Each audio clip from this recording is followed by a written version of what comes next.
आध्यात्मिक दृष्टि से भी बेहद महत्वपूर्ण समझा गया है।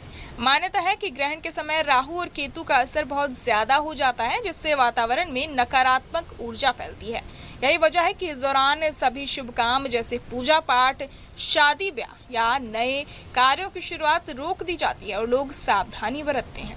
अब सितंबर 2025 में साल का दूसरा और आखिरी चंद्र ग्रहण लगने जा रहा है और जो भारत में साफ तौर पर दिखाई देगा। पंचांग के अनुसार ये ग्रहण 7 सितंबर रविवार यानी आज की रात 9:58 पर शुरू होगा और 8 सितंबर की रात 1:26 पर खत्म होगा, यानी करीब 3 घंटे 28 मिनट तक चंद्रमा पृथ्वी की छाया में ढका रहेगा। क्योंकि ये ग्रहण भारत में दिखेगा, इसलिए इसका सूतक काल भी मान्य होगा।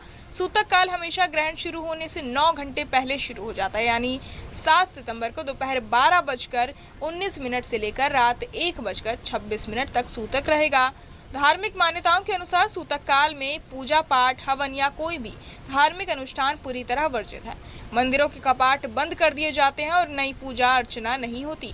गर्भवती महिलाओं को खासतौर पर इस समय सावधानी बरतने की सलाह दी जाती है और उन्हें घर से बाहर निकलने से परहेज करना चाहिए।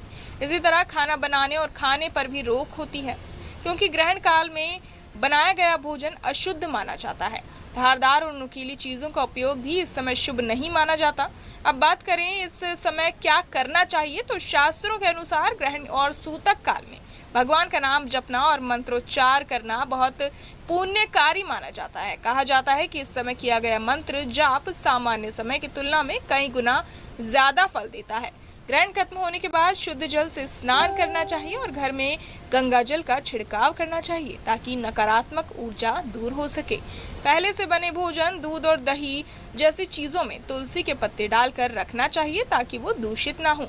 ग्रहण समाप्ति के बाद गरीबों और जरूरतमंदों को दान पुण्य करने से बहुत शुभ फल प्राप्त होता है। इस बार का चंद्र ग्रहण भाद्रपद मास की पूर्णिमा को पड़ रहा है और ये भी इसकी खासियत है क्योंकि पूर्णिमा को चंद्रमा सबसे ज्यादा चमकदार होता है। लेकिन ग्रहण की वजह से जब वो पृथ्वी की छाया में आ जाएगा तो उसका रंग लालिमा लिए दिखाई देगा, जिसे वैज्ञानिक ब्लड मून कहते हैं। भारत में दिखाई देने की वजह से ये ग्रहण धार्मिक दृष्टि से बेहद खास माना जाएगा और हर व्यक्ति के लिए जरूरी है कि वो सूतक काल के नियमों का पालन करें।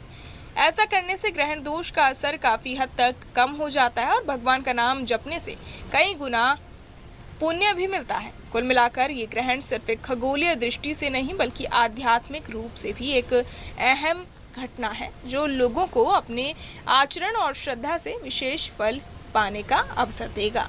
बहरहाल इस पूरी खबर को सुनकर आप क्या कुछ सोचते हैं, हमें कमेंट बॉक्स में ज़रूर बताएं और बाकी तमाम खबरों के लिए सब्सक्राइब करें न्यूज़।